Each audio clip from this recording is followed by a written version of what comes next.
Hello, my dear students. Welcome once again. Welcome to my YouTube channel Amrut Marje and myself Marje sir, maths mentor, teaching experience 8+ years.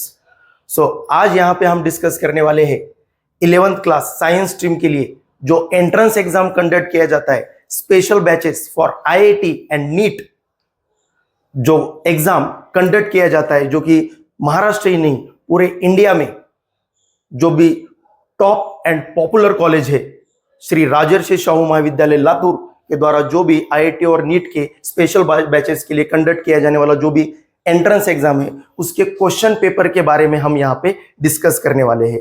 इस exam का जो syllabus होता है वो up to 10th level तक का syllabus होता है, maths and science, all the subjects, maths और साइंस के दोनों सब्जेक्ट के लिए एंट्रेंस एग्जाम कंडक्ट किया जाता है। तो इस एग्जाम के क्वेश्चन पेपर के बारे में हम यहाँ पे डिस्कस करेंगे और साथ में ही हम यहाँ पे मैथ्स के क्वेश्चन सॉल्व करते हुए भी देखेंगे। पूरी तरीके से हम 1 बाय 1 एक एक क्वेश्चन को हम एक्सप्लेन भी करने वाले हैं यहाँ पे। तो चलिए पहले तो एक बार हम इस एग्जाम का पैटर्न देख लेते, उसके बारे में हम क्वेश्चन की तरफ आगे मूव ऑन करेंगे। तो चलिए इस एग्जाम का पैटर्न क्या होता है कि टोटल रहेंगे 100 क्वेश्चंस, टोटल रहेंगे 100 क्वेश्चंस टोटल। इस 100 में 25 for physics questions, only physics science में, 25 for chemistry questions, 25 for maths questions, 25 for basic maths and mental ability, basic maths and mental ability. तो ये होते कुल मिला के 25 फॉर द 100 क्वेश्चंस। अब इसकी मार्किंग सिस्टम देख लेंगे। 100 क्वेश्चंस में each question carry for each question correct, each correct answer plus 4 marks, ठीक है। और each wrong answer होंगे -1 मार्क, ठीक है। निगेटिव मार्किंग भी यहाँ पे दी गई है। तो एक करेक्ट आंसर पे आपको मिल जाएंगे +4 मार्क्स और एक रॉन्ग आंसर पे मिल जाएंगे आपको -1 मार्क्स, ठीक है। तो यहाँ पे इस तरीके से हम अगर देखेंगे तो 100 into 4 तो मैक्सिमम मार्क हो जाएंगे 400 मार्क्स। तो ये पूरा जो पेपर है वो 400 मार्क्स का यहाँ पे हो जाएगा। तो इसके एंट्रेंस एग्जाम के लिए जो भी क्वेश्चन पूछे गए हैं 2024 एंड 2025 में पीसीएम का सेट ए यहाँ पे हम देखने वाले हैं। अब 1 बाय 1 क्वेश्चन मैथ्स के हम यहाँ पे सॉल्व करने वाले। इसके पहले हम एक और चीज देख लेंगे कि सर डिफिकल्टी लेवल क्या होगी इस एग्जाम की। तो ये एग्जाम 2017 से कंडक्ट किया जा रहा है। शाहू स्क्रीनिंग का एंट्रेंस एग्जाम 2017 से स्पेशल बैचेस के लिए लिया जाता है। अगर देखा जाए जो कि इनिशियल ईयर से 17, 18, 19, 20 में तो नहीं लिया गया था, 21, 21 में। तो इस स्टार्टिंग इनिशियल ईयर्स के कंपैरिजन में पिछले 2-1 सालों में, ठीक है, 23 एंड 24, ठीक है, तो इन 2 सालों में पिछले सालों के कंपैरिजन में थोड़ा सा पेपर इजी दिया गया है, इजी आया है paper as level to previous years. तो ये डिफिकल्टी लेवल कम कर दी गई है अभी। तो इसके क्वेश्चन किस तरीके से होंगे, जो मैथ्स के क्वेश्चन 25 है, मैथ्स के जो 25 क्वेश्चन है इसमें आप आराम से देख सकोगे कि 12 to 14 क्वेश्चन बहुत ही ज्यादा आप इजी बोल सकते हो। आप अगर रेगुलरली स्कूल का स्टडी प्रॉपरली अगर आप कर रहे हो तो आप 12 to 14 क्वेश्चन आराम से वहां पे लगा के आ सकते हो। उसके बाद में इस पूरे 25 क्वेश्चन में आपको मैक्स टू मैक्स 3 क्वेश्चन या फिर 4 क्वेश्चन आपको डिफिकल्ट लगेंगे, डिफिकल्ट लेवल के होंगे। डिफिकल्ट यानी कि ये पोर्शन आपको एंट्रेंस में 11th के नॉलेज के बेसिस पे पूछा जा सकता है। ये 3 to 4 क्वेश्चन अगर आपको 11th का थोड़ा बहुत ज्ञान 10th क्लास में ही अगर आपने कुछ पार्ट पढ़ लिया होगा, 11th का कुछ पार्ट अगर आपने 10th क्लास में ही पढ़ लिया होगा तो उसके ऊपर भी यहाँ पे उन्होंने 3 से 4 क्वेश्चन पूछे जाते हैं जो कि 10th के बियॉन्ड लेवल के क्वेश्चन होते हैं। तो इस तरीके से 3 से 4 क्वेश्चन, और बाकी क्वेश्चंस को आप मॉडरेट बोल सकते हो, बाकी क्वेश्चन को आप मॉडरेट लेवल के क्वेश्चन बोल सकते हो, ठीक है। तो बाकी बच जाएंगे कितने, 6 से 7 क्वेश्चन जो भी बच जाएंगे वो मॉडरेट लेवल, उसको ज्यादा इजी नहीं बोल सकते, ज्यादा डिफिकल्ट नहीं बोल सकते। तो ऑन एन एवरेज तो इसके 50% या फिर 40% क्वेश्चन तो आराम से इसके बहुत ज्यादा इजी हो जाते हैं। तो ये क्वेश्चन तो सारे बच्चे करके आएंगे। अगर आपको इस एग्जाम को क्रैक करना है बच्चों, तो आपको यहाँ पे इस बचे हुए क्वेश्चन को भी सॉल्व करने में आपको ध्यान देना है, जो कि एक्स्ट्रा एफर्ट, यही आगे वाले क्वेश्चन, इस 12 क्वेश्चन को छोड़ के जो बाकी बचे हुए 13 क्वेश्चन है, इस 13 में से आप कितने क्वेश्चन सॉल्व करोगे इसके ऊपर आपका रिजल्ट डिपेंड करेगा। तो इसके लिए अब सबसे ज्यादा इंपॉर्टेंट बात क्या है, तो इसमें आता है अब टाइमिंग फैक्टर, इसमें आता है अब टाइमिंग फैक्टर। तो इस 100 क्वेश्चन के लिए टाइमिंग है 2.5 आवर, 2.5 आवर। तो 2.5 आवर में आपको 100 क्वेश्चन सॉल्व करने हैं, दैट मीन्स 150 मिनट्स में 100 क्वेश्चन सॉल्व करने, दैट मीन्स एक क्वेश्चन के लिए आपको ऑन एन एवरेज आपको 1.5 मिनट लग जाएगा। तो 1.5 मिनट में आपको एक एक क्वेश्चन सॉल्व करना है। तो यहाँ पे टाइमिंग फैक्टर भी बहुत ज्यादा इंपॉर्टेंट है, एक्चुअली टाइमिंग ही बहुत ज्यादा इंपॉर्टेंट है। वो आपको टाइमिंग में ही अटकाने के बारे में सोच रहे हैं, वो ज्यादा क्वेश्चन डिफिकल्ट नहीं पूछ सकते, तो आपको टाइमिंग में अटका सकते। इजी क्वेश्चन देंगे लेकिन उसमें कैलकुलेशन बहुत ज्यादा होगा ताकि आपका टाइम वहां पे ज्यादा चला जाए। तो आपको टाइमिंग को ध्यान में रखते हुए इस क्वेश्चन को सॉल्व करना है। तो टाइमिंग को मैनेज करना है प्लस करेक्ट आंसर भी निकालना है। तो इन दोनों सवालों के जवाब होंगे सर, टाइमिंग भी मैनेज करना है और हमको क्वेश्चन का आंसर भी एक्यूरेट निकालना है। तो आपको यहाँ पे इन सारे जवाबों का एक ही सोल्यूशन मिलेगा, वो है practice, practice and practice. Practice के अलावा इसका कोई सोल्यूशन नहीं है। प्रैक्टिस करोगे तो आप फास्टली क्वेश्चन रीड कर पाओगे, फास्टली आपकी थिंकिंग प्रोसेस हो जाएगी, आपकी एक्यूरेसी बढ़ जाएगी, ये सारी चीजें वहां पे बढ़ने वाली है और इसका फायदा यहाँ पे आपको इस एग्जाम में हो जाएगा। क्योंकि कई बार क्या होता है कि क्वेश्चन बहुत लेंदी है, उसको रीड करने में ही आपका 1 मिनट चला जाएगा, तो फिर वहां पे कुछ बात नहीं बनेगी। तो आपको अगर एक्यूरेटली और एकदम फास्टली क्वेश्चन को, सारे क्वेश्चन को अगर आपको अटेम्प्ट करना है तो आपको प्रैक्टिस बहुत जरूरी है ताकि आप टाइम पे कवर कर पाए। ठीक है, तो इस चीज के लिए आपको बहुत ज्यादा क्वेश्चंस की, अच्छे स्टैंडर्ड क्वेश्चन की प्रैक्टिस करनी पड़ेगी, तभी जाके आप इसको एग्जाम को फेस करके आप इस एग्जाम को क्वालिफाई कर पाओगे। ठीक है, तो चलते आगे बच्चों। हम देख रहे हैं 24-25 का पीसीएम आईआईटी बैच का हम देख रहे हैं 25। ठीक है, 24-25 बैच जो है, जिसका एग्जाम 25 में अप्रैल या मार्च मंथ में, ठीक है, मार्च मंथ में 25 के मार्च मंथ में जो भी एग्जाम कंडक्ट किया था, उस आईआईटी बैच की सेट ए का जो हम क्वेश्चन पेपर के सॉल्यूशन यहाँ पे हम देखने वाले। चलिए आगे बढ़ते। सो स्टेटमेंट 1 क्या बोला गया? फर्स्ट क्वेश्चन, क्वेश्चन नंबर 51, बोला क्या गया कि the HCF of the polynomial, इस सारे पॉलिनोमियल का हमको एचसीएफ निकालना है। तो एचसीएफ निकालने के लिए पहले तो न्यूमेरिकल जो भी फैक्टर है, इन तीनों पॉलिनोमियल के जो भी न्यूमेरिकल फैक्टर्स है, इन न्यूमेरिकल फैक्टर का आप एचसीएफ निकालो। 12, 18, 24 का एचसीएफ 6। फिर उसके बाद में इस हर एक वेरिएबल का आप हाईएस्ट कॉमन फैक्टर निकालो। तो highest common factor a3, a4, a6, तो इसका हाईएस्ट कॉमन फैक्टर हो जाएगा a3, जो कि बड़ा से बड़ा इस तरीके से फैक्टर है जो कि फर्स्ट, सेकंड और थर्ड तीनों को भी डिवाइड करेगा, कंप्लीटली डिवाइड करेगा। सो a3 से इसको भी डिवाइड जाने वाला है, इसको भी। तो एक पॉलिनोमियल, यस, एक नई पॉलिनोमियल ऐसी बनानी है जिस पॉलिनोमियल से ईच एंड एवरी पॉलिनोमियल को कंप्लीट डिवाइड जाने वाला है। तो जब हम एचसीएफ लेंगे तो पावर मिनिमम लेंगे, पावर मिनिमम, ताकि हर एक को डिवाइड कंप्लीटली चला जाए। तो a3, a4, a6 में a3 आ गया, b4, b3, b2, तो ये बन गया b2, c2, c3, c4, तो ये बन गया c2। तो ये इस तरीके से पॉलिनोमियल बन गई कि इस पॉलिनोमियल से हर एक पॉलिनोमियल को क्या होने वाला है, कंप्लीट डिवाइड जाने वाला है। तो ये हो गया एचसीएफ, लेकिन उन्होंने कुछ अलग ही दे रखा है, दैट मीन स्टेटमेंट 1 हो जाएगा फॉल्स, स्टेटमेंट 1 हो जाएगा फॉल्स बच्चों। ठीक है, तो आगे देखते हैं फिर और आगे देखते हैं। नेक्स्ट वन, सेकंड के लिए देखेंगे LCM of this two fractions. हमको फ्रैक्शन का एलसीएम बोला गया, तो एलसीएम का सीधा सा फॉर्मूला होता है a/b c/d। दो फ्रैक्शन का अगर एलसीएम निकालना है हमको, तो हम क्या करेंगे, हम यहाँ पे न्यूमरेटर का लेंगे एलसीएम और डिनोमिनेटर का लेंगे एचसीएफ। जो भी दो फ्रैक्शन है उनके न्यूमरेटर का एलसीएम और डिनोमिनेटर का एचसीएफ। उसके बाद में हमको न्यूमरेटर में दिया गया है पाई एंड पाई स्क्वायर, और डिनोमिनेटर में दिया गया है 2,2। तो डिनोमिनेटर का तो एचसीएफ 2 आ जाएगा, डिनोमिनेटर का तो हाईएस्ट कॉमन फैक्टर 2 आ जाएगा, लेकिन न्यूमरेटर में एक पाई है, एक पाई स्क्वायर है। तो पाई एक इरेशनल नंबर है, तो अब इसका इरेशनल नंबर का एलसीएम तभी मिल सकता है जब एक इरेशनल नंबर दूसरे इरेशनल नंबर का इंटीग्रल मल्टीपल हो। एक इरेशनल नंबर दूसरे इरेशनल नंबर का इंटीग्रल मल्टीपल हो, लाइक दिस। एक इरेशनल नंबर है √2, तो दूसरा इरेशनल नंबर होना चाहिए 3√2, 5√2, इस तरीके से ये होंगे √2 के इंटीग्रल मल्टीपल। ये √2 का इंटीग्रल मल्टीपल है 3, ये √2 का इंटीग्रल मल्टीपल है 5। तो एक इरेशनल नंबर दूसरे इरेशनल नंबर का अगर इंटीग्रल मल्टीपल हो तभी उसका एलसीएम निकाला जा सकता है, अदरवाइज नहीं निकाल सकते। तो यहाँ पे पाई स्क्वायर ये कोई पाई का इंटीग्रल मल्टीपल नहीं है, पाई स्क्वायर, ये पाई का कोई इंटीग्रल मल्टीपल नहीं है, तब हम इसका जो एलसीएम है वो नहीं निकाल सकते, तो नॉट डिफाइन आएगा।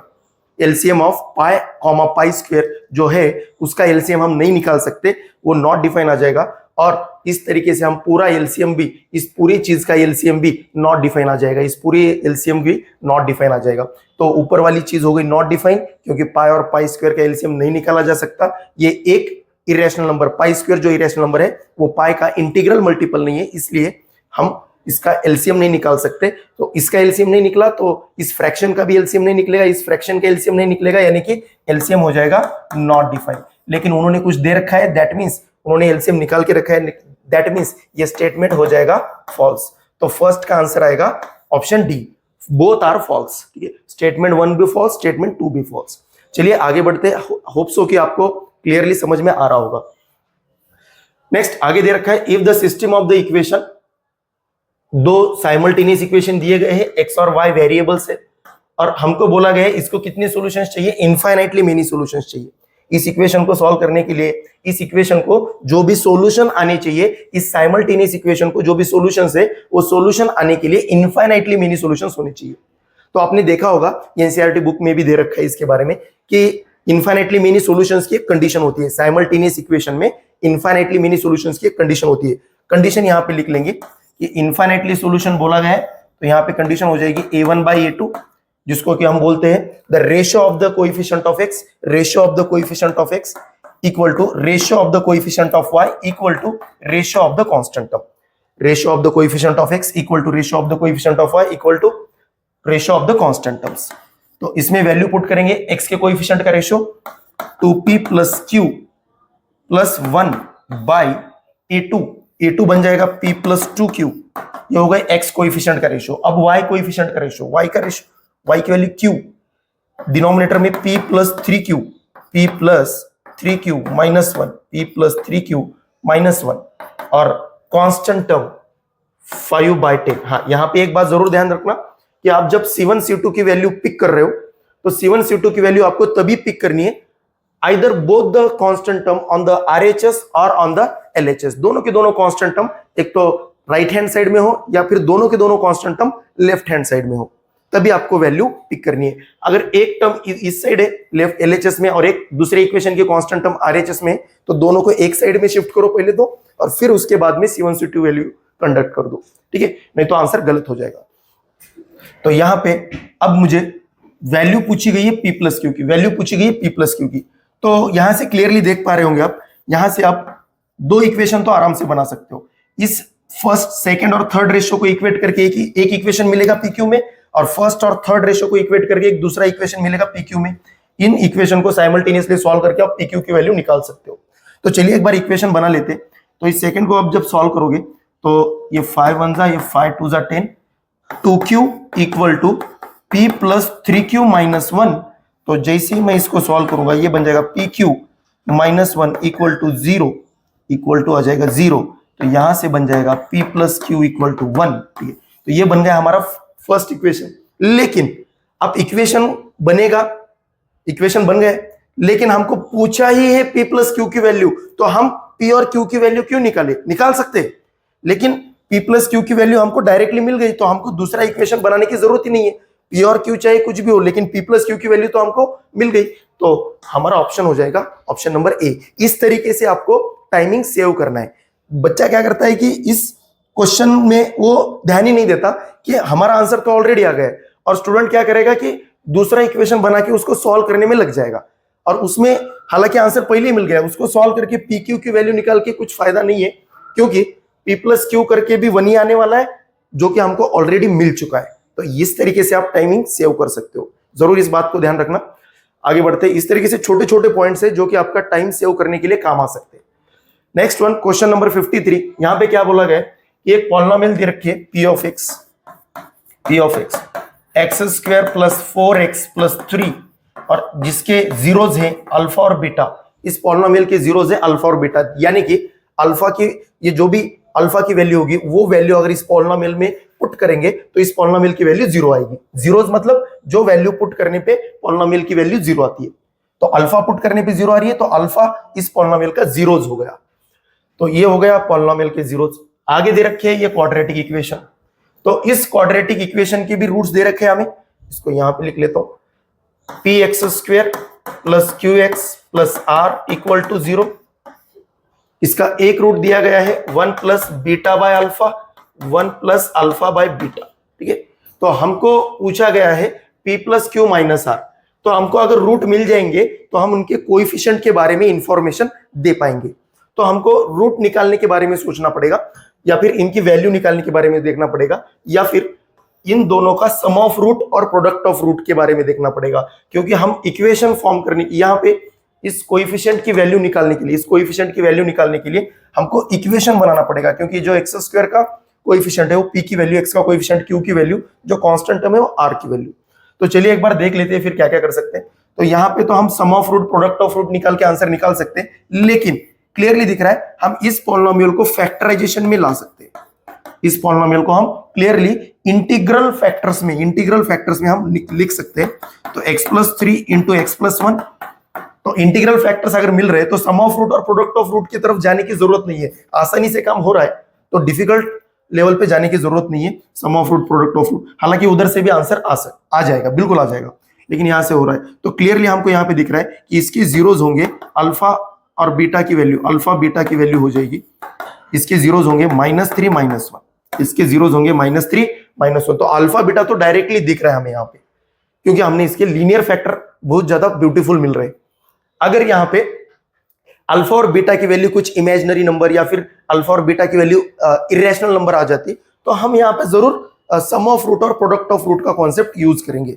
लेकिन इंटीग्रल फैक्टर्स मिल रहे तो भी आराम से काम हो पा रहा है, तो बिल्कुल कर दो। तो ये अल्फा बीटा की वैल्यू यहाँ पे अगर पुट कर दी तो इस इक्वेशन के रूट मिल जाएंगे, p x square plus q x plus r equal to 0। इनके रूट्स मिल जाएंगे, एक तो रूट मिल जाएगा -1/3, तो ये मिल जाएगा 4/3, और ये बन जाएगा 4। तो इसके यहाँ पे वैल्यू पुट कर दी, अल्फा और बीटा की वैल्यू यहाँ पे पुट कर दी, तो ये बन जाएगा 4/3 और ये बन जाएगा 4, ठीक है। 1 प्लस -3 -1 माइनस प्लस 3 प्लस 1 4 बन जाएगा। तो एक रूट, ये दूसरा रूट, तो हमको दोनों भी रूट मिल गए इस क्वाड्रेटिक इक्वेशन के। अब दोनों रूट अगर आपको मिल गए तो आप रूट को लेके क्वाड्रेटिक इक्वेशन बना सकते हो, फॉर्म कर सकते हो। उसका फॉर्मूला क्या होता है, x square, now x square minus sum of roots, x square minus sum of roots into x plus product of roots equal to 0, ठीक है। तो सम ऑफ रूट क्या आएंगे यहाँ पे बच्चों, सम ऑफ रूट आ जाएंगे 16/3 इंटू एक्स प्लस प्रोडक्ट आ जाएगा, वो भी होगा 16/3 इक्वल टू 0। तो पूरे इक्वेशन को अगर हम 3 से मल्टीप्लाई करेंगे तो हमारा ये गिवन रूट्स 4/3 एंड 4 रूट्स आने वाले क्वाड्रेटिक इक्वेशन हमको मिल जाएगा। जिस इक्वेशन के रूट 4/3 और 4 होंगे वो क्वाड्रेटिक इक्वेशन हमको यहाँ पे मिल जाएगा। 3 से मल्टीप्लाई करेंगे तो ये बन जाएगा 3x square minus 16x plus 16 equal to 0। ये बन गया हमारा इक्वेशन। इस इक्वेशन के रूट 4/3 और 4 होंगे। क्लियर है? तो यहां से हम क्लियरली देख सकते हैं कि p की वैल्यू बन गई 3, q की वैल्यू बन गई बच्चों, q की वैल्यू बन गई -16। सारे के सारे कोएफिशिएंट प्लस है तो -16। इसको कंपेयर करना है जस्ट, एक्स स्क्वायर का कोएफिशिएंट यहाँ पे p है, यहाँ पे 3, तो p की वैल्यू 3, x का कोएफिशिएंट q, तो यहाँ पे -16, तो q की वैल्यू बन गई -16, r प्लस r की वैल्यू +16, तो यहाँ पे r की वैल्यू आ जाएगी +16, p की वैल्यू 3, q की वैल्यू -16 और r की वैल्यू +16। तो ये तीनों वैल्यूज हमको मिल गई। ये तीनों वैल्यूज पुट करके, इन तीनों वैल्यूज को यहाँ पे पुट करके हम आंसर निकाल सकते हैं। 3 प्लस -16, तो ये वैल्यू बन जाएगी बच्चों -29। ये वैल्यू बन जाएगी -29, जो कि ऑप्शन नंबर डी हो जाएगा बच्चों, जो कि ऑप्शन नंबर डी हो जाएगा। तो यहाँ पे आप अलग मेथड से भी आंसर निकाल सकते हो, लेकिन इजीली काम बन रहा है तो मैंने इजी मेथड से ही आपको सॉल्व करके दिखा दिया है। या फिर आप स्टार्टिंग में ही सम ऑफ रूट और प्रोडक्ट ऑफ रूट करेंगे तब भी आंसर आ सकता है, बिल्कुल आ जाएगा। ठीक है, चलिए आगे बढ़ते हैं। जरूर इस अलग ऑल्टरनेटिव मेथड का जरूर इस्तेमाल करके देखिए, इसे ही प्रैक्टिस बोला जाता है। और इसी तरीके से आपको एक क्वेश्चन को सॉल्व करने के एक से ज्यादा मेथड पता होने ही चाहिए, ताकि आपको टाइम सेव करना आना चाहिए कि इस मेथड से आंसर जल्दी आएगा, इस मेथड से आंसर थोड़ा सा टाइम लगेगा। तो आपको जिस मेथड से इजी लग रहा है उससे जल्द आंसर निकालना है एग्जाम में। इसीलिए आपको एक से ज्यादा मेथड पता होंगे तो ये आपके लिए प्लस पॉइंट रहने वाला है, जरूर ध्यान दीजिएगा। तो इसका आंसर तो आ गया। चलते हैं अगला क्वेश्चन 54 की तरफ। यहां पे क्या बोला गया है कि ये कुछ यहां पे एक्सप्रेशन दे रखा है, ये कुछ यहां पे टोटल एक्सप्रेशन दे रखा है, इस एक्सप्रेशन का रिडक्शन पूछा है, क्या आ सकता है इसके इक्वल में, इस एक्सप्रेशन के इक्वल में कौन सी वैल्यू, कौन सा एक्सप्रेशन आ सकता है, ये पूछा गया है। तो यहां पे पहले तो मैं टाइम सेव के मतलब टाइमिंग को सेव करने के लिए एक अदर मेथड बताऊंगा, जो कि उसको मैं बोला जाता है, जो कि मैं ही उसको इस नाम से बोलता हूं कि ऑप्शन रिजेक्शन मेथड।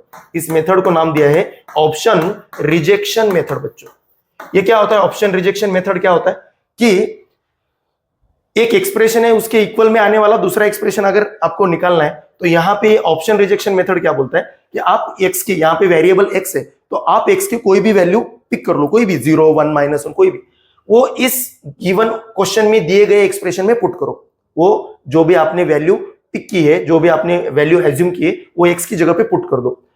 x की जगह पे वैल्यू पुट करने के बाद जो भी वैल्यू आएगी इस एक्सप्रेशन की, मान लो कुछ अल्फा आ गई, तो आपको क्या करना है, ऑप्शन में किसकी वैल्यू अल्फा आ रही है ये नहीं देखना है। अल्फा जिस किसी की भी वैल्यू आ रही होगी, जो वैल्यू आ रही है इसके इक्वल में जो भी वैल्यू आ रही है, उस इक्वल आने वाली एक्सप्रेशन को आप करेक्ट नहीं करेंगे। आप जिस एक्सप्रेशन की वैल्यू अल्फा नहीं आ रही है, इस एक्सप्रेशन की वैल्यू अल्फा आ गई, तो जिस एक्सप्रेशन की वैल्यू, सेम वैल्यू पुट करने पे जिस एक्सप्रेशन की वैल्यू अल्फा नहीं आ रही है, उसको आप रिजेक्ट कर देंगे, वो आपका आंसर नहीं होगा। इसलिए इस मेथड को बोला जाता है ऑप्शन रिजेक्शन मेथड। इस मेथड से काफी ज्यादा जल्दी आंसर सॉल्व हो जाएगा। देखिए एक बार कि इसे मैं सॉल्व करूंगा। यहां पे मान लो यहां पे x की जगह पे रख दिया 1, x की जगह पे रख दिया 1, सो x की जगह पे अगर 1 लिख दिया तो बन जाएगा पुट, मैं यहां पे लिख देता हूं पुट x इक्वल टू 1, तो ये बन जाएगा बच्चों 2/3 प्लस 1/3, यानी कि कितना आ रहा है बच्चों 1। तो x की वैल्यू 1 रखने पे इस पूरे एक्सप्रेशन की वैल्यू भी 1 आ रही है, पूरे एक्सप्रेशन। अब आपको किस ऑप्शन की वैल्यू 1 आ रही है इसको नहीं देखना है, आपको देखना है किस एक्सप्रेशन की वैल्यू 1 नहीं आ रही है। x की वैल्यू 1 रखने पे किस एक्सप्रेशन की, किस ऑप्शन की वैल्यू 1 नहीं आ रही है, उसको रिजेक्ट करना है। क्लियर है? तो इसे बोला जाता है ऑप्शन रिजेक्शन मेथड। तो चलिए तो देखते हैं एक बार। यहां पे x की वैल्यू 1 रख दी तो ये बन जाएगा 3/3, ये बन गया 1, 3/3 बन गया 1। सीधे से टिक मत मार दो, क्योंकि इसकी वैल्यू 1 आ रही है, x रखने पे 1 आ रही है, तो इसकी भी x रखने पे 1 आ रही है, तो सीधे टिक मत मार दो, हमको ऑप्शन रिजेक्ट करना है। तो x की वैल्यू 1 रख दी तो यहां पे आएगा, ये भी आएगा 1/1, ऑप्शन ए भी आ रहा है 1, ऑप्शन बी भी आ रहा है 1, ऑप्शन सी भी आ रहा है 1।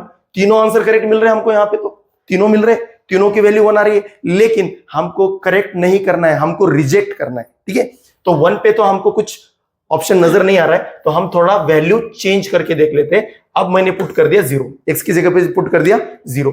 जैसे ही मैंने x की जगह पे 0 पुट कर दिया, तो इस एक्सप्रेशन की वैल्यू, इस एक्सप्रेशन की वैल्यू आ जाएगी बच्चों 0/1 प्लस 1/1, यानी कि आ गई 0। इस एक्सप्रेशन की वैल्यू आ गई 1। 0 + 1 कितना आ गया 1, 0, और ये बनेगा 1, 0, 0/1 0, 1/1 1, 0 + 1 1 आ गई। तो इस एक्सप्रेशन की वैल्यू 1 आ गई। तो x की वैल्यू 0 रखने पे भी इसकी वैल्यू 1 आ रही है। अब हमको ये देखना है कि x की वैल्यू 0 रखने पे किस ऑप्शन की वैल्यू 1 नहीं आती है, उसको रिजेक्ट करना है। ठीक है, तो इसको रिजेक्ट कर दो फिर।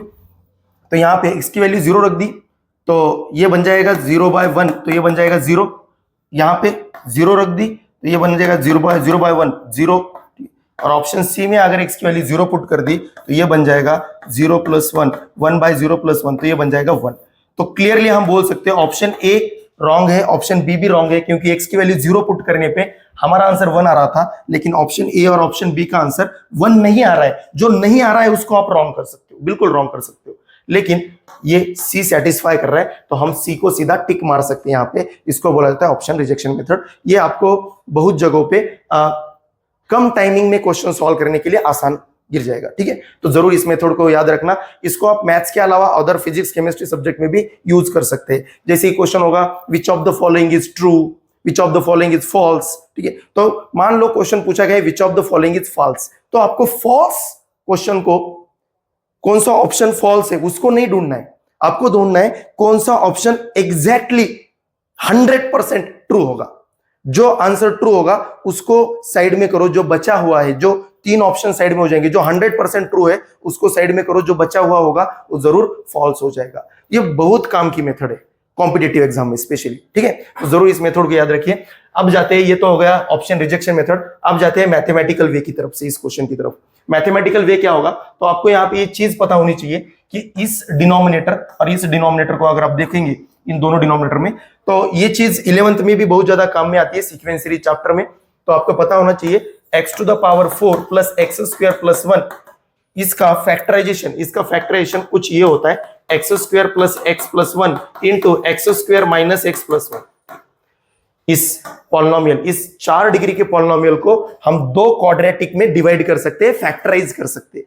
4 डिग्री के पॉलिनोमियल को, इस गिवन 4 डिग्री के पॉलिनोमियल को हम 2 क्वाड्रेटिक में फैक्टराइज कर सकते हैं। ये आपको पता होना चाहिए, मालूम होना चाहिए, ठीक है।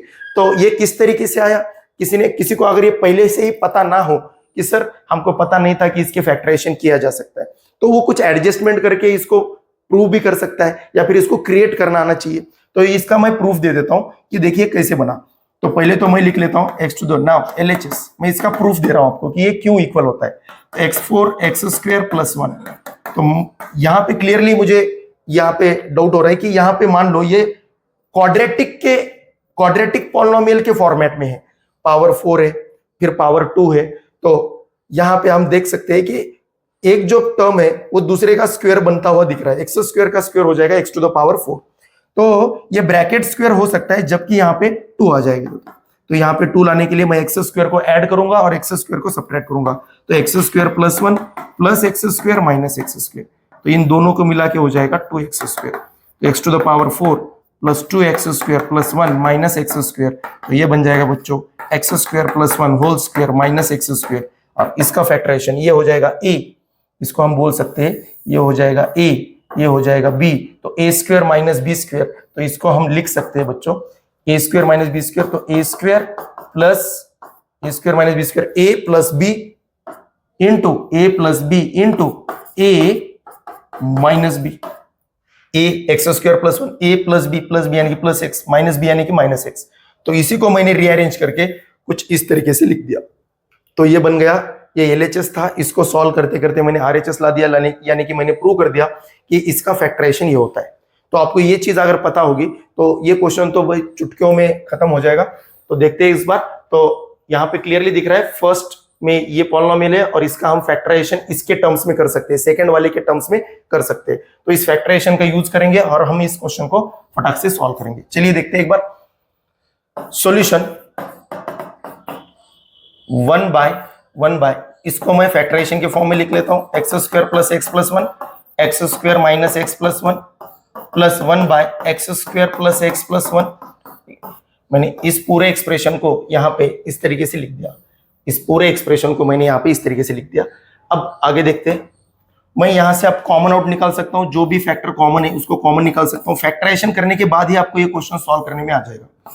X square plus x plus 1 x square plus x plus 1 को कॉमन निकाल दिया तो ये बन जाएगा x square minus x plus 1 plus 1 plus 1, ठीक है। तो जैसे ही मैं यहाँ पे अंदर में बाहर वाली टर्म तो एज इट इज, इस ब्रैकेट के अंदर में जैसे ही मैं क्रॉस मल्टीप्लाई करूंगा तो ये बन जाएगा x square minus x plus 1 upon x square minus x plus 1। तो यहाँ पे हम देख सकते हैं कि यहाँ पे बन रहा है कुछ x square minus x plus 1, है ना। ओके, यहाँ पे मैंने ऊपर में 2x को मिस कर दिया, ऊपर में 2x दिया गया है तो 2x तो अंदर में एज इट इज रह जाएगा, बाकी तो एज इट इज। ऊपर में 2x दे रखा है तो डिनोमिनेटर में हमारा सारा काम काज जो है वो डिनोमिनेटर में चल रहा है, तो न्यूमरेटर का फिलहाल तो कुछ फैक्टर ही नहीं है। तो 2x है तो 2x को 2x एज इट इज।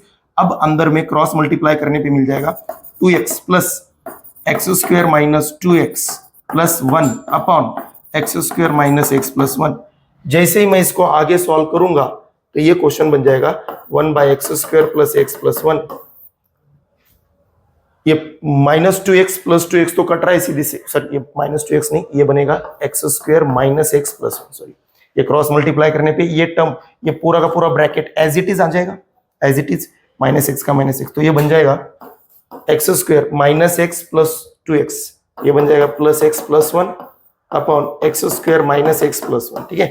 तो ये पूरा ब्रैकेट इस पूरे न्यूमरेटर के ब्रैकेट के साथ कट जाएगा, आंसर आ जाएगा x square minus x plus 1, जो कि ऑप्शन सी हो जाएगा, जो कि ऑप्शन सी हो जाएगा बच्चों, ठीक है। तो ये हो गया मैथमेटिकल वे। और इसके पहले वाला जो था वो था option rejection method. Option rejection method, option को रिजेक्ट करना भी आना चाहिए, बचा हुआ आंसर हो जाएगा, ठीक है। ओके, चलिए तो आगे बढ़ते हैं फिर नेक्स्ट क्वेश्चन की तरफ। Alpha beta are the roots of this equation, इस पूरे इक्वेशन के रूट्स दिए गए हैं अल्फा और बीटा, हमको कुछ इसकी वैल्यू पूछी गई है alpha cube minus beta cube की। तो देखते हैं एक बार, ये इक्वेशन दिया गया है 2x² minus 2x minus 5 equal to 0, इसके रूट्स दिए गए हैं अल्फा और बीटा, इस क्वाड्रेटिक इक्वेशन के रूट्स दिए गए हैं अल्फा बीटा, हमको पूछा गया है alpha cube minus beta cube. तो alpha cube minus beta cube की वैल्यू निकालने के लिए इसका आइडेंटिटी का यूज कीजिए, a cube minus b cube, a minus b, a square plus a b plus b square. अब इसकी वैल्यू निकालना है, दैट मींस इन दोनों ब्रैकेट की प्रोडक्ट की वैल्यू निकालनी है। तो हम वन बाय वन स्टार्ट करेंगे, हम पहले निकालेंगे alpha square plus beta square की वैल्यू, उसके बाद में निकालेंगे अल्फा माइनस बीटा की वैल्यू, क्योंकि अल्फा इंटू बीटा तो हमको पता होगा ही, यहाँ पे हम डायरेक्टली निकाल सकते हैं।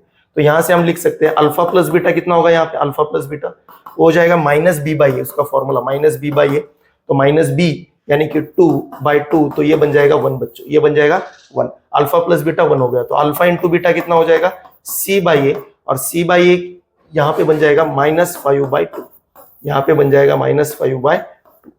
ठीक है, तो ये हो गया प्रोडक्ट ऑफ रूट, ये हो गया सम ऑफ रूट। इन दोनों वैल्यू का यूज करके हमको ये दो वैल्यूज निकालनी है, अल्फा माइनस बीटा और alpha square plus beta square. तो मैं तो पहले स्टार्टिंग करूंगा ना, alpha square plus beta square की वैल्यू किस तरीके से निकाली जाएगी, alpha plus beta bracket square minus 2 alpha beta, सीधे से आइडेंटिटी लिख दी बस, ए प्लस बी ब्रैकेट स्क्वायर की एंटिटी लिख दी, उसको रीअरेंज कर दिया, तो ये बन जाएगा। यहाँ पे हम अल्फा प्लस बीटा की जगह पे पुट करेंगे 1 का स्क्वायर माइनस 2 अल्फा बीटा, तो -5/2, अल्फा बीटा की वैल्यू -5/2, तो ये बन जाएगा 1 प्लस ये 2 कट गया, 1 + 5, तो ये बन जाएगा 6। तो alpha square plus beta square की वैल्यू आ गई 6। ठीक है, अब हम आगे बढ़ते हैं, अल्फा माइनस बीटा की वैल्यू यहाँ पे हम निकाल लेते हैं। अल्फा माइनस बीटा की वैल्यू के लिए हम उसको लिख सकते हैं alpha minus beta bracket square equal to alpha plus beta bracket square -4 alpha beta, क्योंकि अगर हम इस ब्रैकेट को ओपन करेंगे तो यहाँ पे भी alpha square plus beta square, यहाँ पे भी alpha square plus beta square, यहाँ पे आएगा -2 अल्फा बीटा, यहाँ पे आएगा +2 अल्फा बीटा।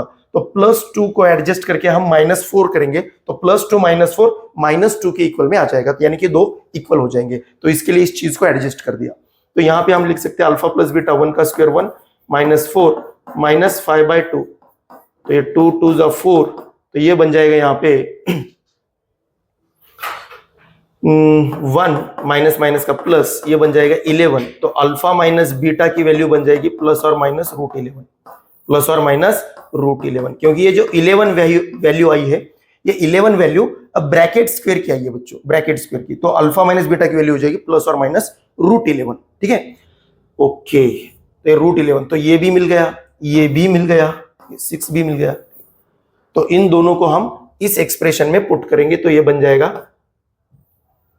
जाएगा अल्फा क्यूब, सीधे से यहीं पे पुट कर देंगे, अल्फा माइनस बीटा +or- √11, और अंदर में यहाँ पे अगर पुट करेंगे तो इन दोनों का मिला की वैल्यू हो जाएगा 6, और प्लस में -5/2। तो यहीं से आप देख पा रहे होंगे, यहीं से आप अगर देख पा रहे होंगे तो ये आ रहा है इरेशनल नंबर, ये आ रहा है रैशनल, तो ये नॉन जीरो रैशनल नंबर है, non zero rational number two irrational, non zero rational number two irrational, ये ऑलवेज इरेशनल नंबर होगा, ये ऑलवेज क्या होगा, इरेशनल, क्योंकि नॉन जीरो रैशनल नंबर से इरेशनल नंबर को मल्टीप्लाई करोगे तो ये alpha cube minus beta cube की वैल्यू ऑलवेज इरेशनल आएगी, जो कि ऑप्शन में कहीं पे नहीं है। ऑप्शन में जो भी वैल्यूज है वो तीनों वैल्यूज रैशनल दे रखी है, जबकि हमारा आंसर तो इरेशनल आ रहा है, यानी कि आंसर हो जाएगा नन ऑफ दिस, यानी कि आंसर हो जाएगा नन ऑफ दिस। ठीक है बच्चों, ओके, थैंक यू।